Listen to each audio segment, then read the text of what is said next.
League and UDF in trouble. The Muslim League and the UDF leadership has since long been enjoying axing of the Marxists.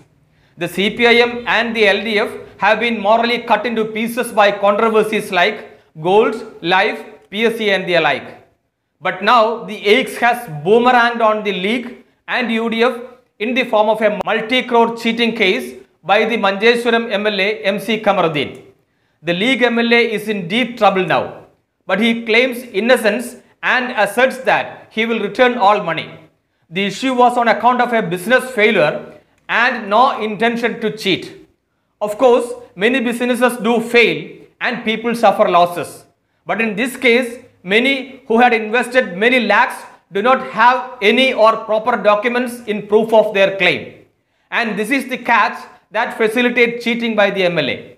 The MLA and partners had been running a jewellery since 2003. He expanded the business with public funds. The jewellery, Fashion Gold Jewellery's network spread to nearby places. The jewellery had up to 4 branches.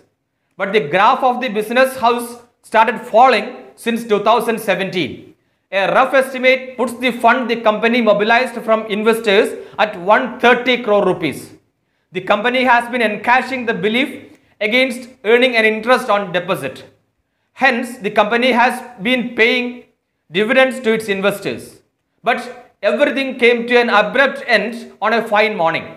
Now there is neither any dividend nor principal. All branches of the jewellery chain have pulled its shutter down. The MLA, who is the chairman of the company, says he will repay all debts. But nothing has happened for the past 1 year. The COVID pandemic delayed the process further. A group of investors come out of their shells. They approached local league leaders but with no result. They approached a section of the media. No wonder the news spread like forest fire. The MLA is in deep trouble now. But the fact is that out of 745 investors, only 19 had complained to the police for cheating. The police had registered cases in 16. What happened to the 73 investors? Some say they are fearful of fighting a case against an influential Kamaruddin.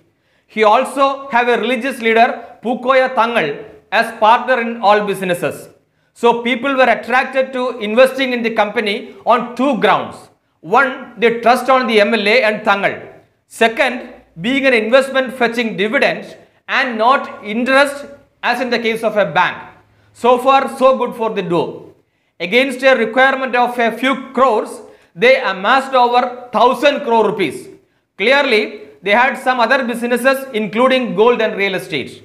And for now, the investors are a worried lot.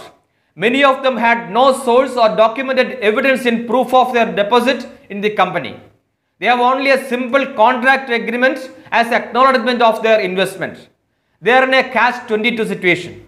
They are afraid of getting into trouble if they complain as their investment had no legal sanctity. Hundreds of people are likely to lose this time too. Please subscribe the channel. Also, click the bell button to get the latest updates.